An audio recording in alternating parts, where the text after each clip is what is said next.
ಹರೇ ಕೃಷ್ಣ. ಎಲ್ಲ ಕೇಳುಗರಿಗೂ ಶ್ರೀಮದ್ ಭಾಗವತದ ಅಧ್ಯಯನಕ್ಕೆ ಸ್ವಾಗತ.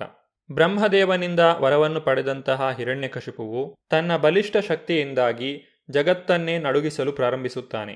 ಇಂದ್ರನ ಸ್ಥಾನವನ್ನು ಆಕ್ರಮಿಸಿ ತ್ರಿಮೂರ್ತಿಗಳ ಹೊರತಾಗಿ ಎಲ್ಲಾ ದೇವತೆಗಳನ್ನು ಆತನು ನಿಯಂತ್ರಿಸುತ್ತಾನೆ. ಹಿರಣ್ಯಕಶಿಪುವು ವಿಧಿಸುತ್ತಿದ್ದ ತೀಕ್ಷ್ಣ ದಂಡದ ಕಾರಣದಿಂದಾಗಿ ವಿವಿಧ ಲೋಕಗಳ ದೊರೆಗಳೂ ಸೇರಿದಂತೆ ಪ್ರತಿಯೊಬ್ಬನೂ ಅತ್ಯಂತ ತೊಂದರೆಗೊಳಗಾಗಿದ್ದನು. ಭೀತರೂ ವ್ಯಾಕುಲರೂ ಆಗಿ ಅವರೆಲ್ಲರೂ ದೇವೋತ್ತಮ ಪರಮಪುರುಷನಾದ ಶ್ರೀ ವಿಷ್ಣುವಿಗೆ ಶರಣಾಗತರಾದರು. ತಸ್ಯೈ ನಮೋಸ್ತು ಕಾಷ್ಟಾಯೈ ಯತ್ರಾತ್ಮ ಹರಿರೀಶ್ವರಃ ಯದ್ಗತ್ವಾ ನ ನಿವರ್ತಂತೆ ಶಾಂತಾ ಸನ್ಯಾಸಿನೋ ಮಲಾ. ದೇವೋತ್ತಮ ಪರಮಪುರುಷನು ಎಲ್ಲಿ ನೆಲೆಸಿರುವನೋ, ಪವಿತ್ರಾತ್ಮರಾದ ಸನ್ಯಾಸಿಗಳು ಎಲ್ಲಿಗೆ ಹೋಗಿ ಸೇರುವರೋ, ಎಲ್ಲಿಂದ ಅವರೆಂದೂ ಹಿಂದಿರುಗುವುದಿಲ್ಲವೋ ಆ ದಿಕ್ಕಿಗೆ ನಮ್ಮ ಗೌರವಯುತ ಪ್ರಣಾಮಗಳನ್ನು ಅರ್ಪಿಸೋಣ. ವಿವಿಧ ಲೋಕಗಳ ಪ್ರಧಾನ ದೇವತೆಗಳು ಹೀಗೆ ಧ್ಯಾನಿಸುತ್ತಾ ನಿದ್ರೆಯನ್ನು ತ್ಯಜಿಸಿ ಕೇವಲ ಉಸಿರನ್ನೇ ಆಹಾರವನ್ನಾಗಿ ಮಾಡಿಕೊಂಡು ಹೃಷಿಕೇಶನನ್ನು ಆರಾಧಿಸಲು ಪ್ರಾರಂಭಿಸಿದರು. ಪ್ರತಿಯೊಂದು ದಿಕ್ಕಿನಲ್ಲೂ, ಪ್ರತಿಯೊಂದು ಹೃದಯದಲ್ಲೂ, ಪ್ರತಿಯೊಂದು ಅಣುವಿನಲ್ಲೂ ಎಲ್ಲೆಲ್ಲೂ ದೇವೋತ್ತಮ ಪರಮಪುರುಷನು ತನ್ನ ಬ್ರಹ್ಮನ್ ಹಾಗೂ ಪರಮಾತ್ಮ ಲಕ್ಷಣಗಳಲ್ಲಿ ನೆಲೆಸಿದ್ದಾನೆ. ಅನಂತರ ಲೌಕಿಕ ನೇತ್ರಗಳಿಗೆ ಅಗೋಚರನಾದ ವ್ಯಕ್ತಿಯೊಬ್ಬನ ವಾಣಿಯು ಅವರ ಎದುರಿನಲ್ಲಿ ಹೊಮ್ಮಿತು. ಆ ವಾಣಿಯು ಮೇಘ ನಿನಾದದಂತೆ ಗಂಭೀರವೂ ಉತ್ತೇಜಕವೂ ಸಮಸ್ತ ಭಯ ನಿವಾರಕವೂ ಆಗಿತ್ತು. ಪಂಡಿತೋತ್ತಮರೇ, ಹೆದರಬೇಡಿ, ನಿಮಗೆಲ್ಲ ಮಂಗಳವಾಗಲಿ. ನನ್ನ ನಾಮದ ಶ್ರವಣ ಸಂಕೀರ್ತನಗಳಿಂದಲೂ ನನಗೆ ಪೂಜೆಯನ್ನು ಅರ್ಪಿಸುವುದರಿಂದಲೂ ನನ್ನ ಭಕ್ತರಾಗಿರಿ. ಏಕೆಂದರೆ ನಿಶ್ಚಯವಾಗಿ ಇವುಗಳ ಉದ್ದೇಶ ಸಮಸ್ತ ಜೀವಿಗಳಿಗೆ ವರಗಳನ್ನು ನೀಡುವುದಾಗಿದೆ. ಹಿರಣ್ಯಕಶಿಪುವಿನ ಕೃತ್ಯಗಳ ಬಗೆಗೆ ನನಗೆ ಎಲ್ಲವೂ ತಿಳಿದಿದೆ. ಅವುಗಳನ್ನು ಶೀಘ್ರದಲ್ಲಿಯೇ ಕೊನೆಗಾಣಿಸುವೆನು. ಆ ವೇಳೆಯವರೆಗೆ ದಯವಿಟ್ಟು ತಾಳ್ಮೆಯಿಂದ ಕಾಯುತ್ತಿರಿ. ಯಾವಾಗ ಒಬ್ಬನು ದೇವೋತ್ತಮ ಪರಮಪುರುಷನ ಪ್ರತಿನಿಧಿಗಳಾದ ದೇವತೆಗಳನ್ನು, ಎಲ್ಲ ಜ್ಞಾನವನ್ನು ಕೊಡುವ ವೇದಗಳನ್ನು, ಗೋವುಗಳನ್ನು, ಬ್ರಾಹ್ಮಣರನ್ನು, ವೈಷ್ಣವರನ್ನು, ಧರ್ಮದ ತತ್ವಗಳನ್ನು, ಅಂತಿಮವಾಗಿ ದೇವೋತ್ತಮ ಪರಮಪುರುಷನಾದ ನನ್ನನ್ನು ದ್ವೇಷಿಸುವನೋ, ಆಗ ಅವನು, ಅವನ ಸಂಸ್ಕೃತಿಯು ಯಾವ ವಿಳಂಬವೂ ಇಲ್ಲದೆ ನಾಶವಾಗುತ್ತವೆ. ಯಾವಾಗ ಹಿರಣ್ಯಕಶಿಪು ವೈರಿಗಳಿಲ್ಲದವನೂ ಪ್ರಶಾಂತನೂ ಪ್ರಸನ್ನನೂ ಆದ ತನ್ನ ಮಗ ಮಹಾಭಕ್ತ ಪ್ರಹ್ಲಾದನನ್ನು ಪೀಡಿಸುವನೋ, ಆಗ ನಾನು ಆ ಹಿರಣ್ಯಕಶಿಪುವನ್ನು ಅವನಿಗೆ ಬ್ರಹ್ಮನ ವರಗಳಿದ್ದರೂ ಕೂಡ ಶೀಘ್ರವಾಗಿ ಕೊಂದು ಹಾಕುವೆನು. ಪರಿಶುದ್ಧ ಭಕ್ತನಿಗೆ ಅಥವಾ ವೈಷ್ಣವನಿಗೆ ಮಾಡುವ ಅಪರಾಧವು ಎಲ್ಲ ಪಾಪಕೃತ್ಯಗಳಲ್ಲಿ ಅತ್ಯಂತ ಹೇಯವಾದದ್ದು.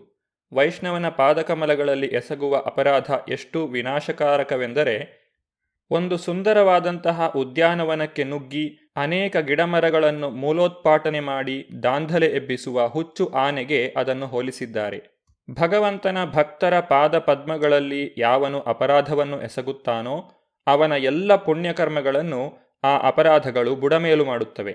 ಹಿರಣ್ಯಕಶಿಪುವು ಬ್ರಹ್ಮದೇವನಿಂದ ವರಗಳನ್ನು ಪಡೆದಿದ್ದರೂ ಕೂಡ ಅವನು ತನ್ನ ಮಗನೇ ಆದ ಪ್ರಹ್ಲಾದ ಮಹಾರಾಜನ ಚರಣಕಮಲಗಳಲ್ಲಿ ಅಪರಾಧವನ್ನು ಮಾಡಿದ ಕೂಡಲೇ ಆ ವರಗಳೆಲ್ಲ ನಿಷ್ಪ್ರಯೋಜಕವಾದವು ಎಂದು ಭಗವಂತನು ಇಲ್ಲಿ ಸ್ಪಷ್ಟವಾಗಿ ಹೇಳುತ್ತಾನೆ. ಪ್ರಹ್ಲಾದ ಮಹಾರಾಜನಂತಹ ಭಗವದ್ಭಕ್ತನು ನಿರ್ವೈರ, ಶತ್ರುಗಳಿಲ್ಲದವನು ಎಂದು ಇಲ್ಲಿ ವರ್ಣಿಸಲಾಗಿದೆ.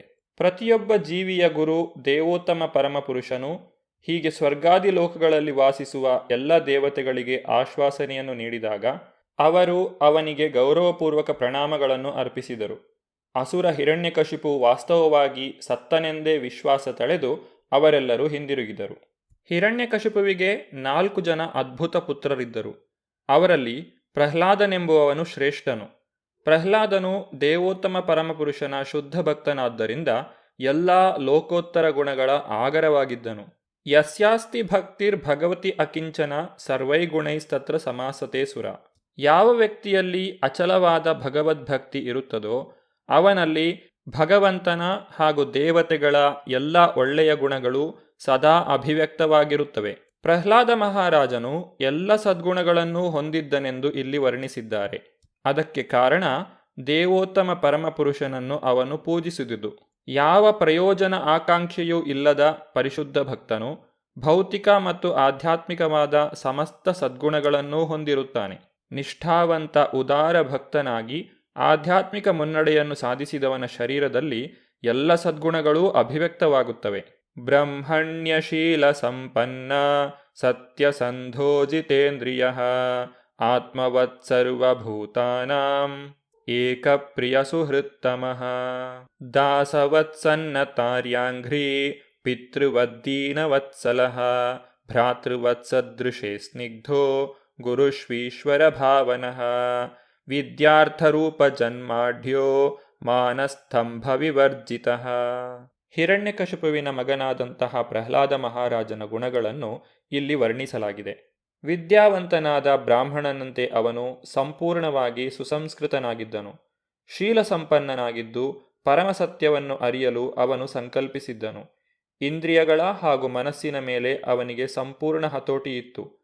ಪರಮಾತ್ಮನಂತೆ ಪ್ರತಿಯೊಬ್ಬ ಜೀವಿಯಲ್ಲೂ ಅವನು ಕರುಣಾಶಾಲಿಯಾಗಿದ್ದು ಪ್ರತಿಯೊಬ್ಬರಿಗೂ ಉತ್ತಮ ಮಿತ್ರನಾಗಿದ್ದನು. ಗೌರವಾರ್ಹರಾದ ವ್ಯಕ್ತಿಗಳೊಡನೆ ಅವನು ಕ್ಷುಲ್ಲಕ ದಾಸನಂತೆಯೇ ವರ್ತಿಸುತ್ತಿದ್ದನು. ಬಡವರಿಗೆ ತಂದೆಯಂತೆಯೂ ಸಮಾನ ಸ್ಕಂಧರಿಗೆ ಸ್ನೇಹಮಯ ಹಿರಿಯಣ್ಣನಂತೆಯೂ ಅವನು ಪ್ರೀತಿಯನ್ನು ತೋರಿಸುತ್ತಿದ್ದನು.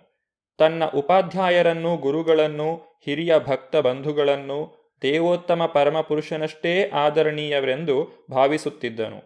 ತನ್ನ ಉತ್ತಮ ವಿದ್ಯೆ, ಐಶ್ವರ್ಯ, ರೂಪ, ಸತ್ಕುಲ ಪ್ರಸೂತಿ ಮುಂತಾದವುಗಳಿಂದ ಉಂಟಾಗಬಹುದಾಗಿದ್ದ ಅಸಹಜ ಗೌರವದಿಂದ ಅವನು ಸಂಪೂರ್ಣವಾಗಿ ಮುಕ್ತನಾಗಿದ್ದನು. ಪ್ರಹ್ಲಾದ ಮಹಾರಾಜನು ಅಸುರರ ಮನೆತನದಲ್ಲಿ ಹುಟ್ಟಿದ್ದರೂ ಅವನು ಅಸುರನಾಗಿರದೆ ಭಗವಾನ್ ವಿಷ್ಣುವಿನ ಮಹಾನ್ ಭಕ್ತನಾಗಿದ್ದನು. ಬೇರೆ ಅಸುರರಂತೆ ಅವನೆಂದೂ ವೈಷ್ಣವರನ್ನು ದ್ವೇಷಿಸಲಿಲ್ಲ. ಅಪಾಯಕ್ಕೆ ಸಿಲುಕಿದಾಗ ವ್ಯಾಕುಲನಾಗಲಿಲ್ಲ. ವೇದಗಳಲ್ಲಿ ವರ್ಣಿತವಾದ ಕಾಮ್ಯಕರ್ಮಗಳಲ್ಲಿ ಪ್ರತ್ಯಕ್ಷವಾಗಿ ಅಥವಾ ಪರೋಕ್ಷವಾಗಿ ಅವನೆಂದೂ ಆಸಕ್ತನಾಗಿರಲಿಲ್ಲ. ಲೌಕಿಕವಾದ ಪ್ರತಿಯೊಂದನ್ನು ನಿಶ್ಚಯವಾಗಿಯೂ ನಿಷ್ಪ್ರಯೋಜಕವೆಂದು ಅವನು ಪರಿಗಣಿಸಿದ್ದನು. ಆದ್ದರಿಂದ ಅವನಲ್ಲಿ ಲೌಕಿಕವಾದ ಯಾವ ಆಸೆಗಳೂ ಇರಲಿಲ್ಲ. ಸದಾ ಅವನು ಇಂದ್ರಿಯಗಳನ್ನೂ ಪ್ರಾಣವಾಯುವನ್ನೂ ನಿಯಂತ್ರಿಸುತ್ತಿದ್ದನು. ಸ್ಥಿರಬುದ್ಧಿಯೂ ಸ್ಥಿರ ಸಂಕಲ್ಪನೂ ಆಗಿ ಅವನು ಸಕಲ ಕಾಮಗಳನ್ನು ಜಯಿಸಿದನು. ಇಂದಿಗೂ ಸಹ ಪ್ರಹ್ಲಾದ ಮಹಾರಾಜನ ಸದ್ಗುಣಗಳನ್ನು ವಿದ್ವಾಂಸರಾದ ಸಂತರು ಕೊಂಡಾಡುತ್ತಾರೆ. ಎಲ್ಲ ಕಲ್ಯಾಣ ಗುಣಗಳು ದೇವೋತ್ತಮ ಪರಮಪುರುಷನಲ್ಲಿ ಸದಾ ಇರುವುದರಿಂದ ಅವನ ಭಕ್ತನಾದ ಪ್ರಹ್ಲಾದ ಮಹಾರಾಜನಲ್ಲೂ ಅವು ಎಂದೆಂದಿಗೂ ಇರುತ್ತವೆ. ಸಂತರು ಮತ್ತು ಭಕ್ತರ ವಿಷಯವಾಗಿ ಪ್ರವಚನಗಳು ನಡೆಯುವ ಯಾವ ಸಭೆಯಲ್ಲಾದರೂ ಸರಿ, ಅಸುರರ ಶತ್ರುಗಳಾದ ದೇವತೆಗಳು ಕೂಡ ಪ್ರಹ್ಲಾದ ಮಹಾರಾಜನನ್ನು ಮಹಾಭಕ್ತರಿಗೆ ಒಂದು ಉದಾಹರಣೆಯೆಂದು ಉಲ್ಲೇಖಿಸುತ್ತಾರೆ. ಪ್ರಹ್ಲಾದ ಮಹಾರಾಜನ ಅಸಂಖ್ಯ ಲೋಕೋತ್ತರ ಗುಣಗಳನ್ನು ಪಟ್ಟಿ ಮಾಡಿ ಯಾರು ತಾನೇ ಹೇಳಬಲ್ಲರು? ಅವನಿಗೆ ವಸುದೇವಪುತ್ರನಾದ ವಾಸುದೇವ ಶ್ರೀಕೃಷ್ಣನಲ್ಲಿ ಅಚಲವಾದ ಶ್ರದ್ಧೆಯಿತ್ತು, ಶುದ್ಧ ಭಕ್ತಿ ಇತ್ತು. ಪೂರ್ವದಲ್ಲಿ ಮಾಡಿದ್ದ ಭಕ್ತಿ ಸೇವೆಯ ಪರಿಣಾಮವಾಗಿ ಭಗವಾನ್ ಶ್ರೀಕೃಷ್ಣನಲ್ಲಿ ಅವನಿಗೆ ಇದ್ದ ಪ್ರೀತಿಯು ಸಹಜವಾಗಿತ್ತು. ಅವನ ಸದ್ಗುಣಗಳನ್ನೆಲ್ಲ ಎಣಿಸಿ ಹೇಳುವುದು ಸಾಧ್ಯವಾಗದಿದ್ದರೂ ಅವು ಪ್ರಹ್ಲಾದನೊಬ್ಬ ಮಹಾತ್ಮನೆನ್ನುವುದನ್ನು ಸಾಧಿಸಿ ತೋರಿಸುತ್ತವೆ. ತನ್ನ ಬಾಲ್ಯದ ಪ್ರಾರಂಭ ಕಾಲದಿಂದಲೇ ಪ್ರಹ್ಲಾದ ಮಹಾರಾಜನು ಬಾಲಿಶವಾದ ಆಟದ ಸಾಮಾನುಗಳಲ್ಲಿ ಅನಾಸಕ್ತನಾಗಿದ್ದನು. ಅವುಗಳನ್ನು ಪೂರ್ಣವಾಗಿ ತ್ಯಜಿಸಿ ಮೌನಿಯಾಗಿ ಚಟುವಟಿಕೆಯಿಲ್ಲದೆ ಇದ್ದು ಬಿಡುತ್ತಿದ್ದನು. ಯಾವಾಗಲೂ ಅವನು ಕೃಷ್ಣ ಪ್ರಜ್ಞೆಯಲ್ಲಿ ಮಗ್ನನಾಗಿರುತ್ತಿದ್ದುದು ಇದಕ್ಕೆ ಕಾರಣ. ಅವನ ಮನಸ್ಸು ಸದಾ ಕೃಷ್ಣ ಪ್ರಜ್ಞೆಯ ಪ್ರಭಾವಕ್ಕೆ ವಶವಾಗಿರುತ್ತಿದ್ದುದರಿಂದ ಈ ಪ್ರಪಂಚವು ಇಂದ್ರಿಯ ತೃಪ್ತಿಯ ಕಾರ್ಯಕಲಾಪಗಳಲ್ಲಿ ಪೂರ್ಣವಾಗಿ ಮುಳುಗಿ ನಡೆಯುತ್ತಿರುವುದು ಹೇಗೆ ಎಂದು ಅವನು ಅರಿಯಲಾರದವನಾಗಿದ್ದನು. ಆಸೀನ ಪರ್ಯಟನ್ನಶ್ನನ್ ಶಯಾನ ಪ್ರಪಿಬನ್ ಬ್ರುವನ್ ನಾನು ಸಂಧತ್ತ ಏತಾನಿ ಗೋವಿಂದ ಪರಿರಂಭಿತಃ. ಪ್ರಹ್ಲಾದ ಮಹಾರಾಜನು ಯಾವಾಗಲೂ ಶ್ರೀಕೃಷ್ಣನ ಚಿಂತನೆಯಲ್ಲಿ ಮುಳುಗಿರುತ್ತಿದ್ದನು. ಹೀಗೆ ಯಾವಾಗಲೂ ಭಗವಂತನ ಅಪ್ಪುಗೆಯಲ್ಲಿ ಇರುತ್ತಿದ್ದುದರಿಂದ ಅವನು ತನ್ನ ಶಾರೀರಿಕ ಅವಶ್ಯಕತೆಗಳು ಹೇಗೆ ತಾವಾಗಿ ಆಚರಿಸಲ್ಪಡುತ್ತಿವೆ ಎಂದು ಅವನಿಗೆ ತಿಳಿಯುತ್ತಿರಲಿಲ್ಲ. ಅಸುರನಾದಂತಹ ಹಿರಣ್ಯಕಶಿಪುವು ಭಾಗ್ಯಶಾಲಿಯೂ ಭಾಗವತೋತ್ತಮನೂ ಆದ ಭಕ್ತ ಪ್ರಹ್ಲಾದನನ್ನು ತನ್ನ ಮಗನೇ ಆಗಿದ್ದರೂ ಕೂಡ ಹಿಂಸಿಸಿದನು. ಹಿರಣ್ಯಕಶಿಪುವು ಪ್ರಹ್ಲಾದ ಮಹಾರಾಜನನ್ನು ಹಿಂಸಿಸಲು ಕಾರಣವೇನು ಎಂಬುದನ್ನು ನಾರದ ಮುನಿಗಳು ಯುಧಿಷ್ಠಿರ ಮಹಾರಾಜನಿಗೆ ವಿವರಿಸುತ್ತಾರೆ. ತಂದೆ ತಾಯಿಗಳು ತಮ್ಮ ಮಕ್ಕಳಲ್ಲಿ ಸದಾ ಅಕ್ಕರೆಯುಳ್ಳವರಾಗಿರುತ್ತಾರೆ. ಮಕ್ಕಳು ಅವಿಧೇಯರಾದಾಗ ಅವರನ್ನು ದಂಡಿಸುವುದು ಶತ್ರುತ್ವದಿಂದಲ್ಲ, ಮಗುವಿನ ವಿದ್ಯಾಭ್ಯಾಸ ಮತ್ತು ಅಭ್ಯುದಯಕ್ಕಾಗಿ ಮಾತ್ರ.